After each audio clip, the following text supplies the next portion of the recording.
Hi, everyone. I'm Jessie Garrettson, the Associate Director of Clio Entertainment, and I'd like to welcome you back to the next edition of the Clio Entertainment Creative Mentor Series. I'm super excited about today's session. As we all know, the industry has had a lot of big changes these past few months, and our guest here today is here to walk us through one of those changes that's fairly exciting and that we're all excited about here at Clio Entertainment. So Marcus Peterzell is the CEO of Passion Point Collective, a leading entertainment marketing agency. He's been the executive producer on over a dozen brand-funded films, and he's here today to talk to us about the new Hollywood and how brand-funded films are here to stay. So let's bring him on out. Hi, Marcus. Hi, Jessie. Thank you for having me today. Thank you very much for being here. We can't wait to hear what you have to say, so I'll let you take it away. Great. Awesome. So our subject is brand-funded films, and usually the first questions we get are, well, they're very similar questions. What is a brand-funded film, and why a brand-funded film? So the response is kind of the same. Now, the confusion lies when people say, oh, cool, we love branded entertainment. No, it's not branded entertainment. Branded entertainment is a brand message that has a shell of entertainment around it. Brand funded films are pure films, documentary or scripted, that is funded by a brand. And there's a huge difference. And although, it sounds new and exciting, which it is, I mean, BMW did it 15, 20 years ago, but it's been very sporadic. But in the last 5 years, there's really been a huge renaissance. Well, why is that? A couple of reasons. Brands realize this is lean in content. It's fantastic films, documentaries that consumers want to lean in. They're engaged because it's great content. Some of the branded entertainment is kind of lean back. It's put in your face, because the brand's trying to shove their message in there. While brand-funded films, people are engaged because it's great content, and no different from the films they're watching on Netflix, Hulu, Amazon, from the studios. It's a win when consumers can't tell the difference, and they'll tell their friends, I just saw a great film. It's irrelevant who funded it. The bottom line is great content is still great content. So why is this really taken off? A, because of the engagement level, and B, docs are hot. You think about 10, 15 years ago, name a good 4 or 5 documentaries and you'd be hard pressed to do so. But in the last 10 years, documentaries have really had a huge renaissance, especially with the Ken Burns of the world producing really epic documentary series and films. It's fantastic. And the reason is, from a distribution standpoint, the ease of viewing for the consumer. So if you think back in the day, you go into a Blockbuster, if anyone remembers those, and there'd be a dusty bin at the back with the documentary films and, 40 rows of Jurassic Park in the front. Now it's an equal playing field. With all the SVOD platforms, with a click of a button, you can watch these documentary films easily. They're on airplanes, which they never used to be. So consumers are just finding it so easy to digest and find the content. So brands have realized this is a great platform for them. So the other question we get, once people kind of understand the concept of a brand-funded film and why brands are, so engaged in this new platform, the question is, well, what's the win for the brand? How is the brand, if it's not branded entertainment, how is the brand connected to the film? Where's the ROI? How are they getting their message across? Pretty fair question. And the answer is, it really is different for every film, right? Because brands have different goals and objectives. Sometimes it's about the brand itself. So it's really creating a halo effect for the brand. Other times it's brand product specific. So it's around a product launch. So it really depends.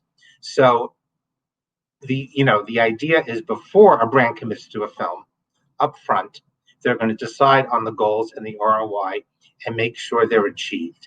That's everything. It's not something you can commit to and decide on the back end. So we'll run through some examples. We're going to talk about, selfishly, some of our brand-funded films that I've had the pleasure of working with. And we're going to show a few things here. A, the different brands that have jumped into the space and the different ways they see a win. So the first one that I worked on many years ago was Farmland from Oscar winner James Mole, and that was funded by the USFRA, U.S. Farmers and Ranchers. So their goal was just to give America a glimpse into how do we grow our food? How do we feed America? That was their only goal because, the majority of people have never stepped foot onto a farm. And their perception of a farm could be from, back in the day with old tractors and guy with a pitchfork, and don't have an understanding of the roles modern agriculture and farming plays in the world right now. So that was their goal, and that goal was accomplished because we had wide distribution.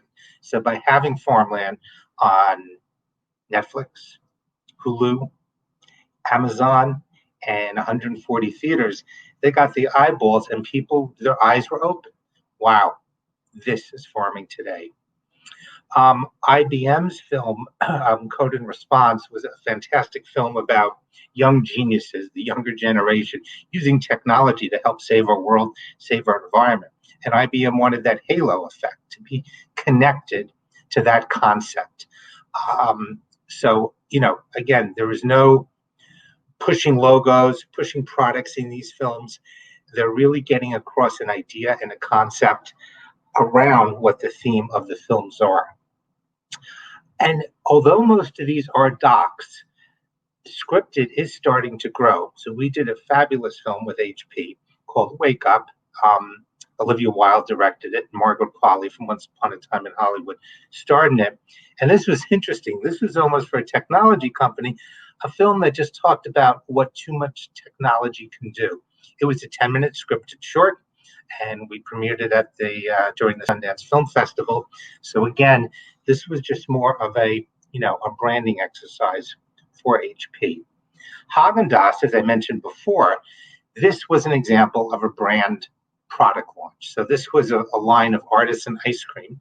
We got Morgan Spurlock to do the film. And since the ice creams were all artisan ice cream, they were actually formulas that came from specific artisans. Haagen-Dazs wanted to get that notion across about these amazing, people around the world who can craft things that the rest of us can just dream of. And so we went around the world finding these amazing people in different countries and highlighted their craft in the film. So we didn't go after the ice cream makers per se. It was just to make that alignment between the two. And again, it was very focused on the summer when the product launched, as opposed to an overall brand play. And then finally, another film for HP, History of Memory.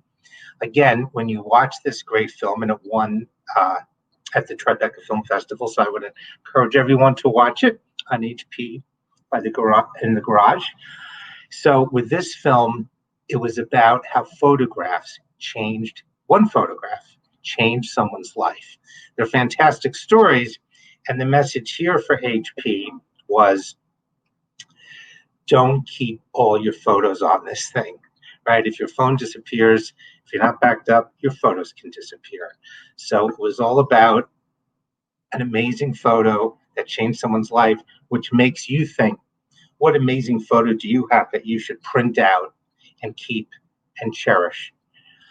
And of course, HP makes printers. So everyone got a message across in these films through a different vehicle. And they're connected through social, digital, PR, and paid. And I don't think any of our films, we had the same exact marketing plan, because the objectives are always slightly different. So it's pretty interesting how each brand treats this a little differently. So as we go to the next slide, we can talk about some other films and not just ours, and also talk about the different brands that are really jumping in the space. Johnson & Johnson with 5B, fantastic documentary. It was so good that Verizon picked it up. They licensed the film. And this was a great story about a hospital in San Francisco back in the days of the AIDS crisis, and how these medical professionals banded together. It's really a great story. And for Johnson and Johnson, being in the medical pharma world, that's how they were connected to the film. REI is a brand that is really focused on content. They have their own little studio and are partially funding numerous films. So they're really making a heavy bet on brand funded content. And this one's great, The Dark Divide, because it's scripted with Deborah Messing. And of course, they're out in the wild, which REI equips you to do. So a great scripted film. Dads, I believe, is the first brand funded film that Apple picked up. So it was funded partially by Dove and Unilever. So again, a great film, and what a great platform with Apple TV. And a few years back, Santander, which is a bank mostly known in Europe, did again a scripted film.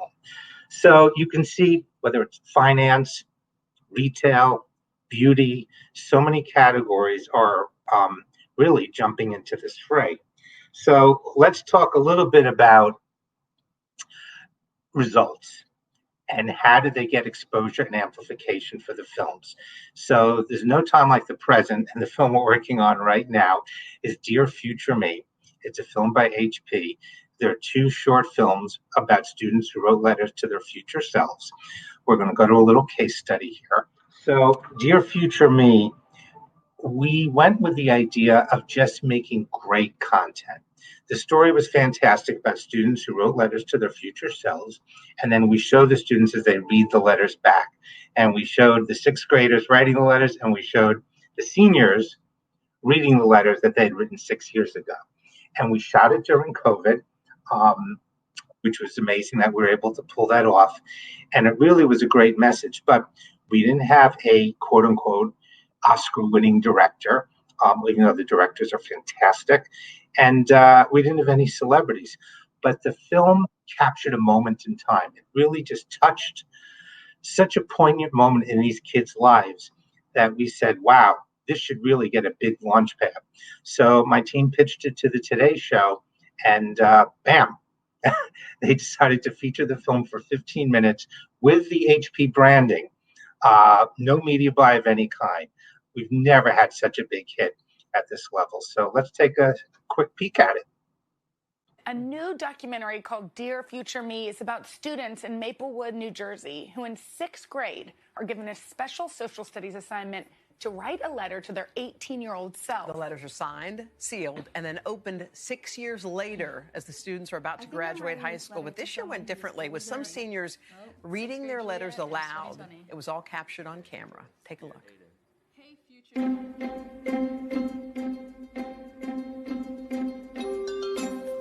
As a sixth grader, I was a girl who was just trying to find herself. I was very timid and I was really insecure.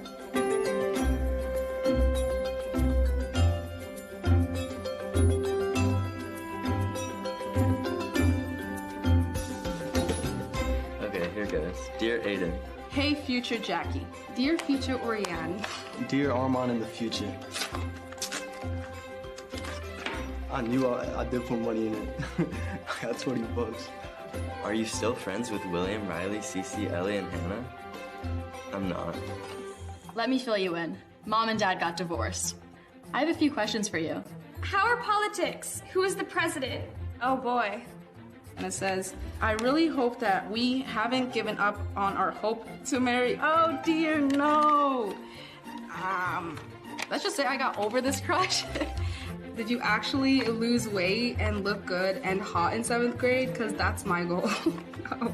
She's really intense. Who is your girlfriend? I actually have a boyfriend now. Do I get my license? Do I go to prom? Unfortunately, I do not get prom this year because of the coronavirus. You better have graduated. You better go to an Ivy League college. It would be better to be Stanford, Harvard, or Duke. Yeah, that didn't happen. Well, that's all I gotta say. Bye.